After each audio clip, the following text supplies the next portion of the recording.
Doctor साहब next collar हमारे साथ हैं। अस्सलाम वालेकुम। वालेकुम। जी, कौन कहाँ से बात कर रहे हैं? मेरा एक सवाल है। जी जी बोलिए। काशिफ बात कर रहे हैं? जी जी कराची से। जी काशिफ, क्या पूछेंगे आप डॉक्टर साहब से? मेरा सवाल ये है, मेरे पास एक प्लॉट है। ठीक है। वो प्लॉट पे मकान बनाने के लिए मैंने पैसे जमा करके रखे हुए हैं। ठीक है। क्या उस पर ज़कात लागू है? जी ठीक। काशिफ साहब, अपना मकान बनाना शुरू कर दें आप, इंशाल्लाह आपके लिए फिर ज़कात देनी ज़रूरी नहीं होगी, लेकिन वो ज़रा वेट नहीं करना चाहिए। आम हालात में अगर आप एक किराए के मकान में इस वक्त रह रहे हैं तो ज़ाहिर है कि एक अपना मकान होना आपका राइट है।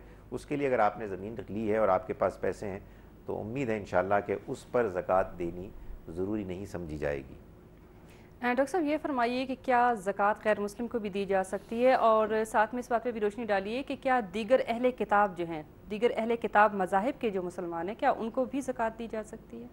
ज़ाहिर है कि जो अहले किताब हैं वो, उनको हम टेक्निकली मुसलमान तो नहीं कहते, वो तो अहले किताब हैं। ठीक है। मुसलमान तो वही होगा ना कि जिसने नबी सल्लल्लाहु अलैहि वसल्लम की रिसालत को कबूल किया, उनको तो हम यहूदी या ईसाई कहेंगे। जी ठीक है। हमारे यहाँ मशहूर बात ये है कि गैर मुस्लिमों को ज़कात नहीं दी जा सकती, लेकिन मैं समझता हूँ कि ये कुरान मजीद के बयान के मुताबिक नहीं है।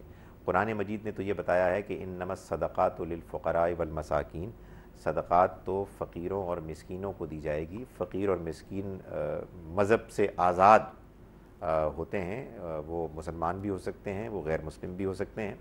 और आगे चल के अल्लाह ताला ने इसी आयत मुबारका जो सूरह तौबा की आयत नंबर 60 है, जो ज़कात के ज़िमन में एक बड़ी अहम आयत है, उसमें अल्लाह ताला ने एक और भी कैटेगरी मद को बयान किया है, अल-मुअल्लफ़तुल क़ुलूबुहुम, यानी वो कि जिनके दिलों की तालीफ़ करीब लाना जो मकसूद है। और ये आम तौर पर गैर मुस्लिम ही हुआ करते थे कि जिनको दीन इस्लाम के करीब लाना मकसूद होता था।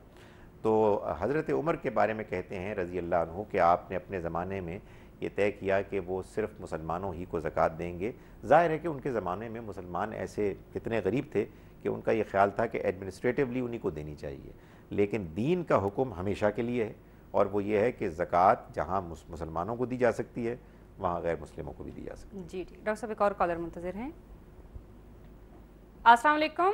जी अस्सलाम वालेकुम। जी जी हेलो। जी वालेकुम अस्सलाम, आपकी आवाज़ आ रही है? जी अस्सलाम वालेकुम। जी मेरा एक सवाल है डॉक्टर साहब से कि लॉकर में आमतौर पे जेवरात रखे जाते हैं, ठीक है, तो क्या उस पे जो कि बड़े कम इस्तेमाल होते हैं, कभी किसी शादी ब्याह पे इस्तेमाल बंदा उसे कर, मतलब घर की औरतें कर लेती हैं, ठीक है, तो क्या मतलब उस पे भी, हालांकि वो इस्तेमाल में तो है, तो उस पे भी ज़कात जो है वो वाजिब है? दूसरा सवाल ये है कि मेरे पास अगर एक प्लॉट है कोई 8-10 साल से पड़ा हुआ, और उस पे मैंने अगर ज़कात देनी है, तो क्या मैं आया उसको, उसकी ज़कात को वर्कआउट करने के लिए मुझे उसकी ओरिजिनल प्राइस जिससे मैंने आज से जो 8-10 साल पहले मैंने खरीदा है, आया वो वैल्यू जो है वो उसको लिया जाएगा, या आज की प्रिवेलिंग प्राइस पे वो जो है वो मुझे ज़कात वर्कआउट करना पड़ेगी? जी ठीक। जी देखिए, बात यह है कि एक तो उसूली बात है, ज़कात देनी है नहीं देनी है। अगर आपको कभी कोई शक हो जाए तो बेहतर ये है कि दे दें। ज़ाहिर है कि इसमें एक शर्त है कि आप देने की पोजीशन में हैं, इसलिए कि अगर दोनों में से कोई इम्कान हो तो इंसान को चाहिए कि इंसान उस इम्कान को इख्तियार करे कि जिसमें शक व शुबा दूर हो जाए। लॉकर्स में जो ज़ेवरात रखे जाते हैं, साल में 1-2 मरतबा किसी फंक्शन में औरतें इस्तेमाल करती हैं, मेरी अपनी नाक़िस राय में वो सेविंग्स ही मानी जानी चाहिए। ज़ाहिर है कि वो उनके इस्तेमाल में नहीं है। उनके इस्तेमाल में तो वो चंद ज़ेवरात होते हैं कि जो वो रोज़मर्रा पहनती हैं, कोई 1-2 चूड़ियाँ हो गई, कोई अंगूठी हो गई, या इस तरह की कोई चीज़ कि जो इस्तेमाल में आती है। बाकी जितने भी ज़ेवरात हैं, ज़ाहिर है कि वो ख़वातीन अगर रखती हैं तो असलन उसका मकसद रखना होता है उनकी वैल्यू की वजह से। आपने ये पूछा कि जो ज़मीन है उसकी कौन सी वैल्यू पर ज़कात दी जाएगी। हर एसेट जो आपके पास है उसकी मौजूदा मार्केट वैल्यू पर आपको ज़कात देनी है।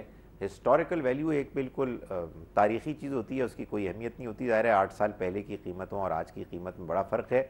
ये मैं सूरत में कह रहा हूँ कि जब आपका अपना मकान है, उसमें आप रह रहे हैं और ये आपके पास एक इजाफ़ी ज़मीन पड़ी हुई है, ज़ाहिर है ये भी दौलत की एक शक्ल है, इस पर भी आपको ज़कात देनी होगी। डॉक्टर साहब एक और कॉलर लाइन पे हैं।